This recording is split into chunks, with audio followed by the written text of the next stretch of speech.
Hola amigos, este no es un canal de política, es un canal en el que hablamos de las personas, de lo que hacemos, lo que pensamos, lo que sentimos.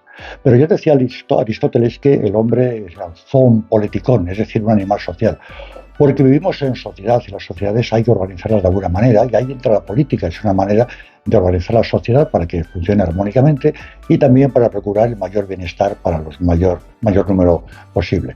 Pero el hombre no solamente es racional, sino que además es emocional y tenemos emociones y sentimientos. Así que hoy vamos a hablar de un sentimiento que es el nacionalismo. Dice la Academia de la Lengua Española que nacionalismo es el sentimiento fervoroso de pertenencia a una nación y de identificación con su realidad y su historia. No hay que confundirlo con la sensación que todos tenemos, que es muy natural, de que nos guste nuestro pueblo, nuestra casa, nuestro barrio, nuestro territorio, lo conocido. Esto es normal. Pero aquí la clave está en la palabra sentimiento fervoroso. Ya se convierte en algo muy fervoroso. Por eso se parece bastante a las religiones, más que a la política. Porque claro, lo que hace es que acaba despreciando o bien odiando a lo ajeno, a lo de otras naciones, de otros pueblos. Sobrevalora las diferencias que hay entre unos de otros y disminuye las coincidencias que también suelen ser muchas. Y lo que es muy importante, olvida otras diferencias que existen dentro de las sociedades que son más relevantes para las personas.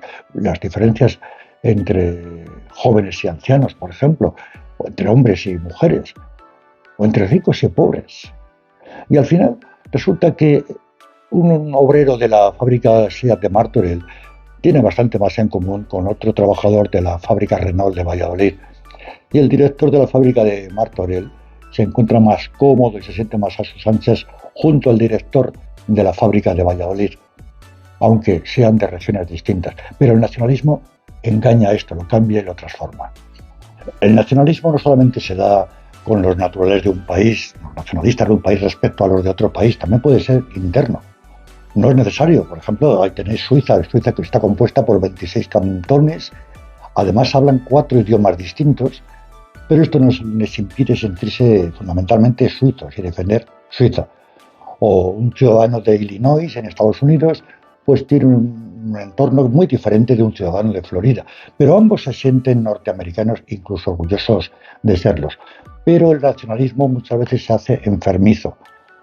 Es la palabra fervoroso que hemos dicho antes. Y de fervoroso a fanático solamente hay un paso muy pequeñito. Os cuento una historia. Conozco una amiga de Lekeitio, un pueblo del País Vasco español. Ella nació en un pueblo situado a unos 40 kilómetros de Lekeitio, pero a los 4 años sus padres se fueron a vivir a esta ciudad y allí ella se crió, fue al colegio, al instituto, estudió, hizo sus amigos, tenía sus novios, hizo su vida, estudió arquitectura, es una profesional que ejerce allí en Lekeitio, respetada, y me comentaba que todavía hoy en día, después de vivir allí más de 30 años, a veces en una reunión con algún cliente, en un momento dado se le queda mirando el cliente y le dice: oye, tú no eres de aquí, ¿verdad? Algo notado en su manera de hablar o algo, y se lo dice con un tono de reserva, de desconfianza. Ha detectado que no es de los nuestros. Y esto parece increíble, pero sucede totalmente. Porque al final el nacionalismo en lo social es equivalente al egoísmo en lo personal. El nacionalista pues siempre es victimista, siempre enfatiza en agravios históricos, incluso de siglos atrás, agravios reales o imaginarios. Tampoco es que compita con el de al lado para ver quién corre más, sino que generalmente procura echarle la zancadilla al de al lado. No es una competencia limpia. En el siglo XIX, a finales del siglo XIX, Sabino Arana fundó el Partido Nacionalista Vasco.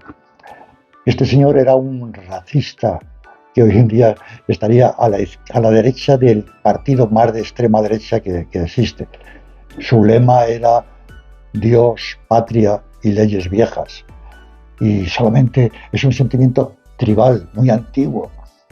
Está opuesto, por supuesto, a que haya inmigrantes, está opuesto a la globalización. Es algo rancio, que se da de narices totalmente con el progreso actual y con el mundo actual. En conclusión, la política es algo, o debería serlo, racional eminentemente. En cambio, el nacionalismo no es racional, es totalmente irracional. En algunos lugares de España en los que, además de la lengua común, el castellano, se habla otra lengua del lugar, se llega a priorizar a la hora de elegir un médico su conocimiento de la lengua por encima de su capacitación profesional. Parece como si se prefiriera que el médico, aunque sea malo, con tal de que le pueda decir al paciente usted se va a morir pronto en la lengua del lugar, fuera preferible. ¿Hay algo más irracional? Por eso digo que la religión es muy parecida al nacionalismo. No es una ideología el nacionalismo. El pensamiento nacionalista se puede resumir en dos ideas fundamentales. Nosotros somos mejores que los vecinos. Y por eso nosotros merecemos más que los vecinos. El nacionalismo dio lugar a la Primera Guerra Mundial en 1914 y también a la Segunda Guerra Mundial en 1939. Igualmente a las guerras de los Balcanes. Millones de muertos, de desplazados, países arrasados. Los nacionalistas se pueden sentir orgullosos de su contribución a la historia de la humanidad. Y además yo me pregunto, ¿tiene algún mérito haber nacido en Londres o en Calcuta?